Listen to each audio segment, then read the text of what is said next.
నమస్కారం. బీఆర్కే భక్తి ప్రేక్షకులందరికీ స్వాగతం. నేను మానస. ఈ రోజు మనతో పాటు ఉన్నారు ప్రముఖ ఆధ్యాత్మికవేత్త, జ్యోతిష పండితులు బ్రహ్మశ్రీ మాడుగుల శివప్రసాద్ శర్మ గురుగారు ఉన్నారు. గురుగారిని అడిగి 12 రాష్ట్రాల వారికి జూన్ నెలలో ఎలా ఉండబోతుంది అడిగి తెలుసుకుందాం. నమస్కారం గురుగారు. ఆశీర్వచనం తల్లి. గురుగారు, వృషభ రాశి వారికి జూన్ నెలలో ఎలా ఉండబోతుంది?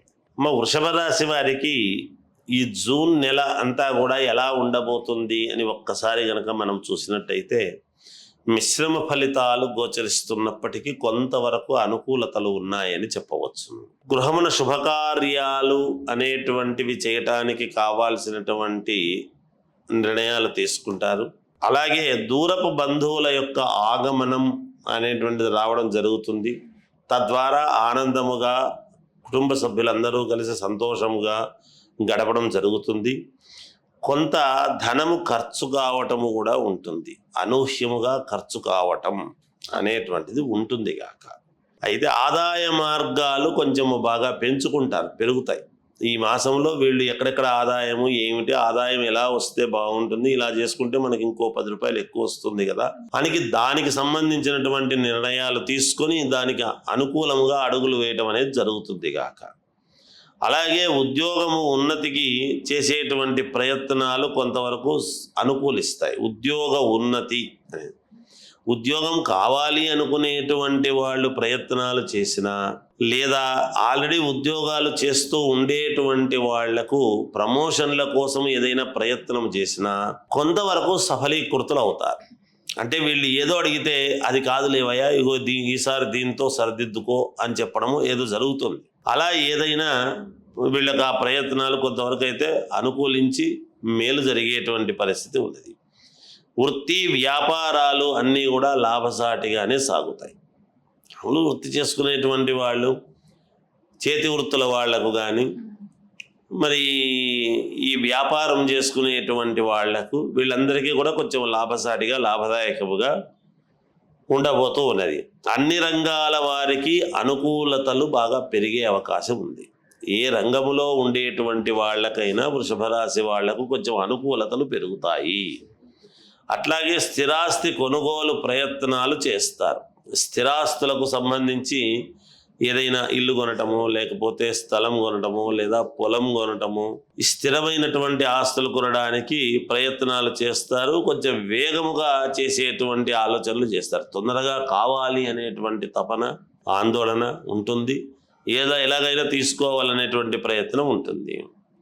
అలాగే జీవిత భాగస్వామితో కాస్త చిన్న చిన్న పోట్లాటలు, రగడలు జరగవచ్చును. కనుక జాగ్రత్తగా ఉంటే మంచిది. ఎందుకంటే ఇంట్లో వాళ్ళతో పోట్లాటలు అవి ఇవి అంటే నిరంతరం మానసికమైనటువంటి ఆందోళన, మానసికంగా అంత సంతృప్తికరంగా ఉండదు భార్యాభర్తల మధ్య పోట్లాటలు. అందుకు కొంచెం వివాదాలు కలిగే పరిస్థితి ఉన్నది. ఆయా ఆదాయానికి మించి ఖర్చులు అయ్యే పరిస్థితి కూడా ఉంది. ఈ మాసంలో కొంచెం విపరీతముగా ఖర్చులు పెడతారు. దూర ప్రయాణాలలో కొంత జాగ్రత్త అనేది కూడా చాలా అవసరముగా ఉన్నది వీళ్లకు. ఏదైనా ప్రయాణాలు చేస్తున్నప్పుడు ఎవరైనా తోడు ఉంటే కొంచెం మంచిది. తోడు లేకుంటే అంటే ఏమిలో ఒకరే పోకుండా ఇంకోరు ఎవరైనా ఉంటే మంచిది అనేటువంటి భావనతో చెప్పడం. విద్యార్థులకు యోగదాయకంగా, అంటే బాగా శ్రద్ధగా చదవాలి. వాళ్ళు కూడా చదివితేనే యోగదాయకం అనేది ఉంటుంది. రాజకీయ నాయకులైనా ఎవరైనా ఎటువంటి వాళ్ళైనా కొంచెం ఆచితూచి అడుగులు వేస్తే యోగదాయకంగా ఉంటుందని తెలియజేస్తున్నాను. ఓకే. అలాగే విదేశాలకు వెళ్ళాలనుకునే వాళ్ళకి ఎలా ఉంటుంది గురువు? విదేశాలకు వెళ్ళాలనుకునేటువంటి వాళ్ళు ప్రయత్నాలు చేసుకోవచ్చు. వృషభ రాశి వాళ్ళు వెళ్ళవచ్చు, ఇబ్బంది ఏం లేదు, వెళ్తారు. అక్కడ నిలదొక్కునేటప్పుడు కొంచెం జాగ్రత్తలు చూసుకొని దేంట్లో నేను ఇదవుతున్నాను ఏమిటని చూసుకొని చేసుకుంటే మేలు, అది చెప్పవచ్చు. ఈ రాశి వారికి గృహయోగం ఉంటుందా గురుగారు? గృహయోగము అనేటువంటిది ఇప్పుడు ఈ రాశి వాళ్లకు ల్యాండ్లు కొనడము, గృహయోగము అనేటువంటిది ఈ మాసంలో ఉండదు. ఆ ప్రయత్నాలు అయితే చేసుకోవచ్చు, దానికి తగిన ప్రయత్నం అయితే చేసుకోవచ్చు గాక. తల్లి, ఈ రాశి వారు ఎలాంటి పరిహారం చేసుకుంటే మెరుగైన ఫలితాలు పొందొచ్చు అంటారు? ఈ రాశి వాళ్ళు, వృషభ రాశి వాళ్ళు ఎవరిని ఆరాధిస్తే మేలు అంటే వాళ్ళ ఇంటి దేవుణ్ణి ఆరాధించవచ్చును. మేలు జరుగుతుంది, ఇబ్బంది ఉండదు. అలాగే దేవుళ్ళని ఎవరినైనా ఆరాధించవచ్చు. మనం అనుకుంటాం ఏదో ప్రత్యేకంగా ఈ దేవుణ్ణి సర్వాంతర్యామి భగవంతుడు ఏదో అడిగితే చెప్తుంటాము, కానీ ఇంకా కొన్ని మెరుగైనటువంటి ఫలితాలు వీళ్లకు కావాలి, చెయ్యాలి అని అనుకున్నప్పుడు ఒక 3 తొవలపాకులు 2 పసుపు కొమ్మలు వీళ్ళ దగ్గర పెట్టుకుంటే ఈ మాసం అంతా కూడా యోగదాయకముగా ఉంటుంది. తొవలపాకులు వాడిపోతాయి.